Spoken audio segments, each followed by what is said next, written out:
تفسیر القرآن آج کا سبق سورہ ہود آیت نمبر 116 سے 119 تک۔ اعوذ باللہ من الشیطان الرجیم، بسم اللہ الرحمن الرحیم۔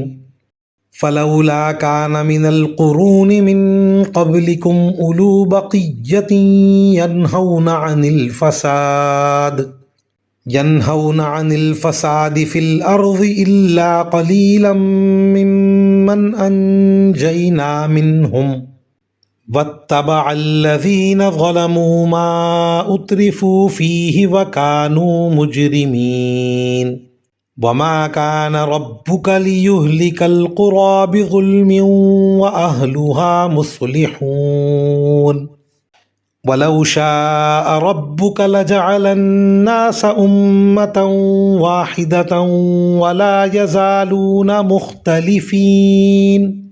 إِلَّا مَن رَّحِمَ رَبُّكَ وَلِذَلِكَ خَلَقَهُمْ وَتَمَّتْ كَلِمَةُ رَبِّكَ لَأَمْلَأَنَّ جَهَنَّمَ مِنَ الْجِنَّةِ وَالنَّاسِ أَجْمَعِينَ۔ ترجمہ: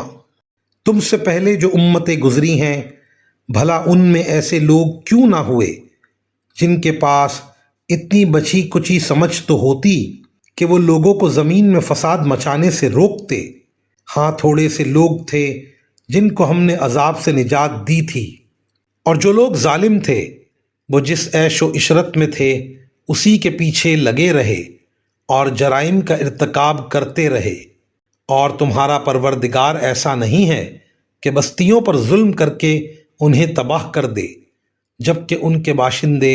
صحیح روش پر چل رہے ہوں۔ اور اگر تمہارا پروردگار چاہتا تو تمام انسانوں کو ایک ہی طریقے کا پیرو بنا دیتا، مگر کسی کو زبردستی کسی دین پر مجبور کرنا حکمت کا تقاضا نہیں ہے، اس لیے انہیں اپنے اختیار سے مختلف طریقے اپنانے کا موقع دیا گیا ہے، اور اب وہ ہمیشہ مختلف راستوں پر ہی رہیں گے۔ البتہ جن پر تمہارا پروردگار رحم فرمائے گا ان کی بات اور ہے کہ اللہ انہیں حق پر قائم رکھے گا،